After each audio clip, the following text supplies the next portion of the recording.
الرحيم بسم الله الرحمن الرحيم بسم الله الرحمن الرحيم وعن سلام يا أمة الصوماليات من كستيجوبتو وأن لا يحيي والسلام عليكم ورحمة الله وبركاته رمضان كريم وجه السلام يا أمة الصوماليات أمة السوماليلاند من كستيجوبتين ما أنت واحد نقول هذا إن صدق موضوع أو عدد أو حقيقة أنا هدان ليسوا شيئين وحكحهم باليسوا شيئين المركب هو الرئية وأنكه الرئيسين يا صدق هذا موضوع بيشرب بعيدة ku dhawaaqday inay xabad joojin walaaladooda la sameeyso waxaan leeyahay aad ba ugu mahadsantihiin mar hadaa ogaateen in ciidana iska keen xigin leysuna kii dirayo mashruuciyada la idin soo galiya maanta ogaateen waxa ka socdo gobolkiina waxaan leeyahay aad ba ugu mahadsantihiin walaalaha kale ee u dhowna inay dhex galaan oo arrinta la qaataan ayaan doonayaa iyadana hase yeeshee mid baan ka codsanayaa beesha boqor buur madow iyo dawladdu iyaga isle waxba boqor buur madow nabadiina ha ku xidhina nabadiina idinkaa leh boqor buur madowna waa ka shaqsi taasaan oranayaa taa saddexdooda mawduuc baan u baxaya saddexdooda mawduuc ma waxay mid ku saabsan tahay madaxweynaha loo magacaabay jamhuuriyadda Soomaaliland ee Musabbixi midna waxay ku saabsan tahay Cali Khaliif midna waa Faysal Cali Waraabe aan ku horeysiyo Muuse waa la doortay waxa loo doortay dawlad iyo dal iyo dad Muuse dawladdii iyo dadkii sixir bararku haystay ee qabyaaladu haysatay kamuu hadleen tukaraqo iska qabtay wuxuu ku wareegay sixir bararkii baa ka hadalo kayb talasom ayaa sixir bararka wada maciishadana waxa keenay indha deero Omar iyo Baxsane looma tagin waa wada khalada meeshiina waxa ka madaxweynaha imikaseen u aragno de Faysal Cali Waraabe oo leh aniga iyo dawladdii ba saaw hadalay aniga iyo dawladdii ba sidaan marka Muuse ma isaga madaxweynaha mise Faysal Cali Waraabe taasi Muuse aan leh talabaad waxaan u sheegayaa Faysal Cali Waraabe wuxuu caayaa dadka oo wuxuu caayaa siyaad bare mala taariikhdaadii way ka luntay aan si wanaagsan ku xasuusiye 1986 maalintii ay saaqiye iyo siyaad bare hargeysa ku wada hadlayeen ninka siyaad bare waday adigu ahaa oo lahaa saddex xaalo aad saaqiye saddex xaalo siyaado markaad hadaad noo saxeexdo waa kula hadli karaynaa dalka iyagoo aan maamulano dhulka iyagoo nalooga kaco iyo dekedayada noo furto ninkii waday siyaad isagu ahaa waaxda dhismaha ee xamar ayuu haystay siyaad bare iyo Cali Waraabe isla dhaceen markuu siyaad dhacay ayuu Cali Waraabena dhacay oo saas uu loogu yimi oo tal ku garay Raashiya halkaas uu Finland ka galay marka Faysal Cali Waraabe sheekadiisu waxa weeye geedo hadaan xabag ugu arkana ka goos hadaan ka waayana ka tag markii siyaad bare xabagtu ku dhisnay siyaad bare uu shaqeynay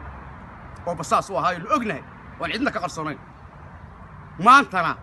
siyaad bare iyo Mareyxaankii buu ka soo horjeedaa taasi Faysal Cali Waraabe qosaysa meeshan barina waadigi lahaa inanka bari inanka awaareega xiga dawladna ma noqonaysid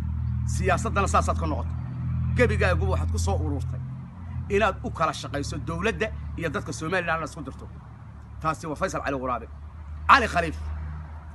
Khaliif adigu cimri kuma harin silaayeen cigaal iyo sulada haydeen dadkaaga markii la leynayo ee dabka la saarayo maxaad ugu hadli weydaad hargeyso aad qasriga ugu jirtaa illa wadigii taleexda iibinaya khaatimo ku dhawaaqay ma waxaad ka baayac miftaraysaa dhiiga dhulbaxante oo waxaad leedahay anigoo isaaq wata iyo dhulbaxante inta ila socota ayaan ma jeerteen weeraraya hooyada iyo ubadkaagii taasina cimri kuma hadhine Cali Khaliif inta Ilaahay ka yaabtay cimri kuma hadhine dadkaaga dabka ka daa ee labada dhinac dhulbaxanta ku dhintay ninka dilayana waa adiga ninka dagaalka dabada ka wadaana waa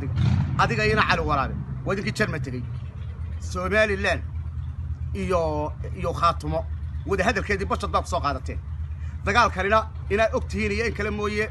wixii garaad lahaa ama jiray Sufalool dagaalkan waa kii Sufalool maatada halka taagan baa la leynaya dagaalkaasina halka ma dhaafayo tukaraq 2 sanadood baa maqal doontaa